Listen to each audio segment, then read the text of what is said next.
Hello दोस्तों, संपूर्ण रामायण के 47 भाग में आप सभी का एक बार फिर से स्वागत है।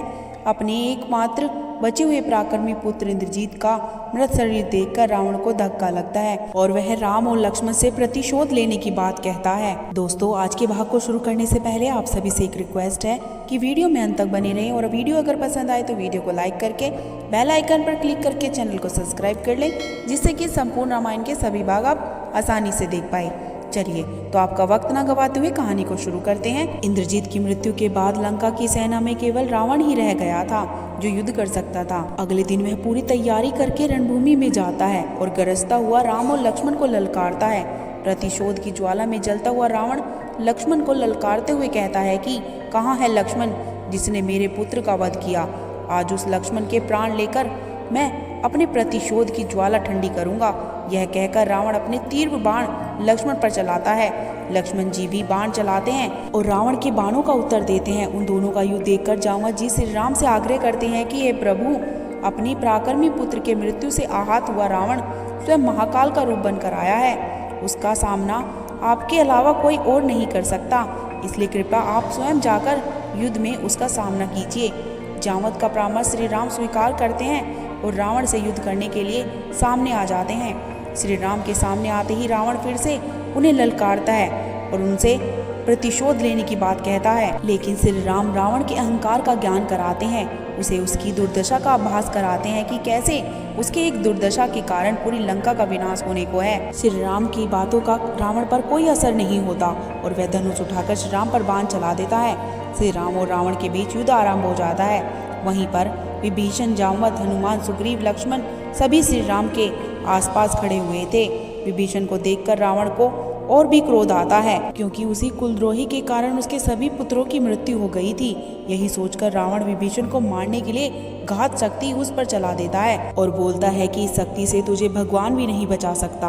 विभीषण के प्राण संकट में देखकर श्री राम आगे आकर रावण द्वारा चलाई गई शक्ति अपने सीने पर लेते हैं। उस शक्ति के कारण राम के वक्ष स्थान पर घाव हो जाता है और वह जख्मी हो जाते हैं।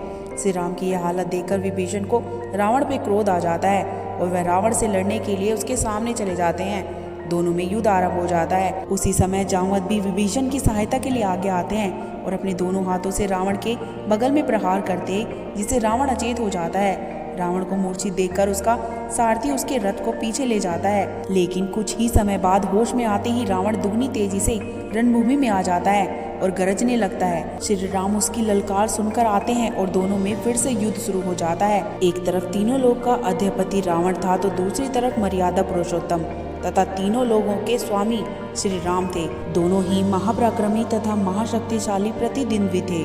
दोनों एक दूसरे पर बाण चला रहे थे और एक दूसरे के बाणों को काट रहे थे। लंका के सैनिक तथा वानर सैनिक सभी आपस में लड़ना छोड़कर राम और रावण का युद्ध देखने लगे। आकाश के सभी देवता, त्रिदेव, ऋषि, मुनि सभी राम और रावण के युद्ध के साक्षी थे, क्योंकि भगवान विष्णु का श्री राम के रूप में अवतार लेने का परम उद्देश्य यही था कि वह एक दिन अत्याचारी पापी रावण का अंत करेंगे। युद्ध में दोनों एक दूसरे के बाणों से घायल हो रहे थे। श्री राम और रावण के बीच का युद्ध निर्णायक होने जा रहा था, लेकिन सूर्यास्त होने के कारण युद्ध स्थगित कर दिया जाता है तथा रावण अपनी सेना लेकर लंका में लौट जाता है। आज के इस युद्ध में रावण श्री राम के बाणों से बहुत घायल हुआ था तथा श्री राम भी रावण के घातक बाणों से घायल हुए थे।